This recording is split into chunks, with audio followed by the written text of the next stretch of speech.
Today I'm talking about core values and why they're important. So if you want to find out more, keep on watching, keep on listening. Let's get started. Welcome back to consecutive day 1467 of a diary for Runpreneur. If you believe in my mission of saving the lives of children by attempting the ultimate ultramarathon of run blogging on consecutive days, barefoot style, the distance of a lap of the world, then do give this a subscribe, share, like and comment. The more people we get in front of, the more money we raise, and the more children's lives we save, which is why I put myself through this every single day. Thank you as always, and let's get started.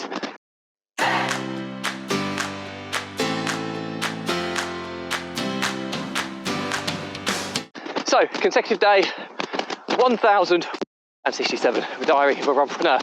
And today's topic is all about core values. So, I've talked a lot about what is success. And success is happiness, in my opinion, okay? It's not the definition of success or anything, but it's what it's quantifiable of success. It's happiness. If you're happy, you're successful. There's no better way to be in life than to be happy. Now, as part of understanding what actually makes you happy, you need to understand who you are, what you stand for, i.e. your values, your personality, your character, your unique characteristics are all kind of super important, and that's what we kind of batch together and call your core values. Okay, so this can be applicable to a business or an individual. We're talking predominantly about an individual here, but it's something that is often used, and the term core values is used frequently in the business world when kind of create a culture for what your business stands for. So what do we mean by this then, your core values? Well, it's basically the rules that you abide by that are so important to you as an individual. It's what you stand for.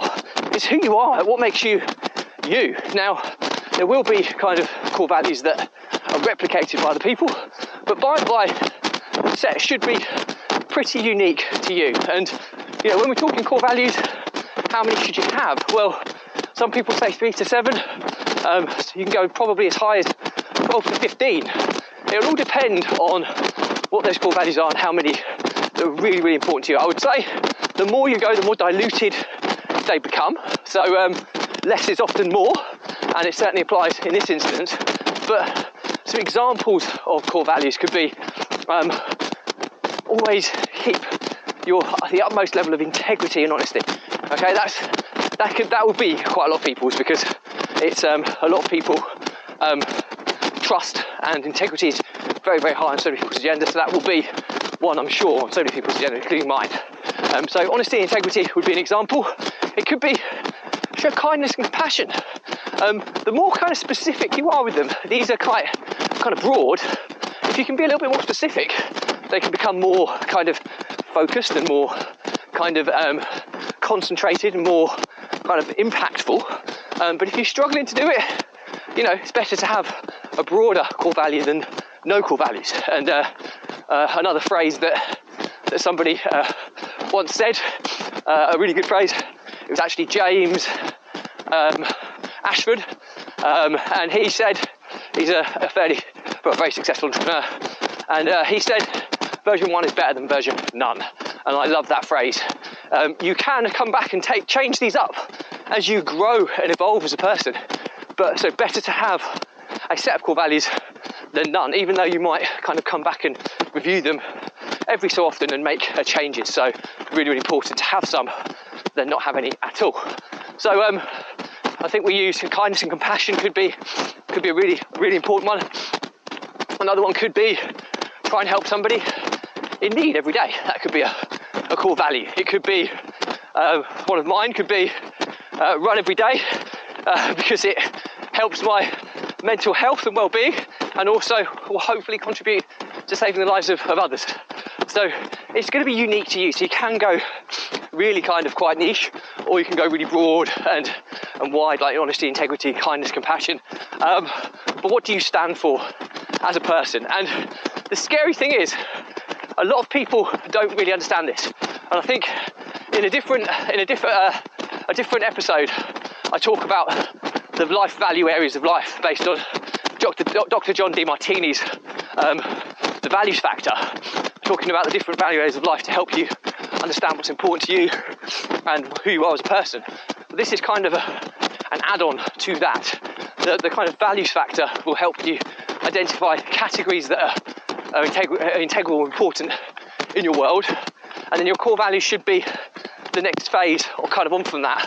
So based on knowing what interests you as an individual, what you value more than others, then what you stand for as a person. So it's like, I mean, another easy way of kind of explaining this is in the business world, we have core values which we quantify by saying that we need the right people. Now, the right people are the people who abide by and reflect the same core values that we've stipulated as being part of the company. So the rules of engagement, this will kind of confirm whether you are the right person for our business, the right person for our culture. Well, when it's you personally, these are what you stand for. Now, you're not holding other people to them, but it might be what you look for in people in and around you. So you could have something in there to do with your ambition or your drive. And, when you understand this, you can look for these traits in other people and then surround yourself with like-minded people. Because, I've talked about the importance of relationships and humans being kind of herd creatures where we don't necessarily need it, but we thrive in situations where we build and develop relationships with others.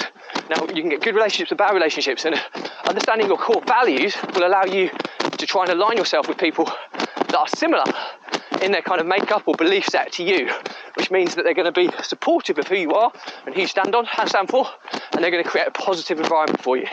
On the contrary, if you find people, or you surround yourself with people who do not share your core values, and in fact could be have core values that are polar opposite to yours, then there's going to be some conflict and there's going to be fallout in terms of what you believe in versus what they believe in, and it's going to create a negative environment.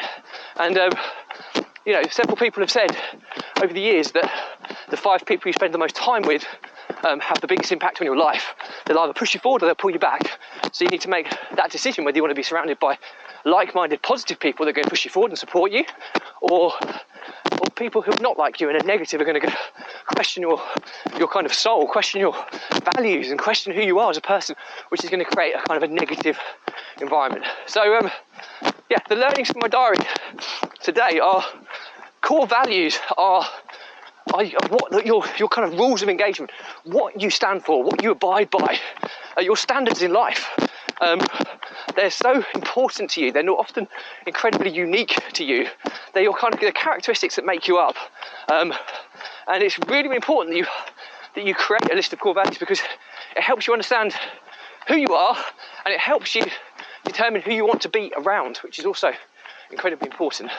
So if you haven't got your core values agreed, don't worry. You can change them as you kind of evolve as a person, but get your core values down on paper so that you can see them, review them every quarter, every 3 months or so, to ensure that, and then try and surround yourself with like-minded people. People who have the same values as you are going to be the people who give you that supportive, positive environment to be in, which is going to help you thrive and as you progress in your life, rather than being around people who have polar opposite or highly different, incompatible core values to you, which is then going to kind of create conflicts, disagreements, and a negative environment that's potentially going to pull you back or hold you back.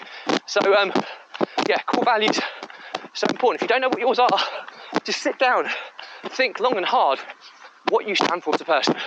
So if somebody is external was going to describe you, what were the things they would say about you? These are the types of things you should be considering, the questions you should be asking yourself when determining what your core values are. So anyway, I hope that's useful. Really, really important in understanding who you are, what you stand for in your journey to success, which for me is your journey towards happiness. If you don't know the answer to these questions, it's going to be really, really tough to navigate the direction and where you're going to kind of find happiness or whatever that means to you. So that's it for me today. Questions or comments, drop me a line. I'll respond to everyone. Do remember, if you believe in my mission of saving lives of children by attempting the ultimate marathon of run blogging on consecutive daily distance of a lap of the world barefoot style, then do give us a subscribe, share, like and comment. More people get in front of, more money we raise, and more children's lives we save, which is why I do this every single day. Thank you as always. positive, stay happy. I'll see you again tomorrow.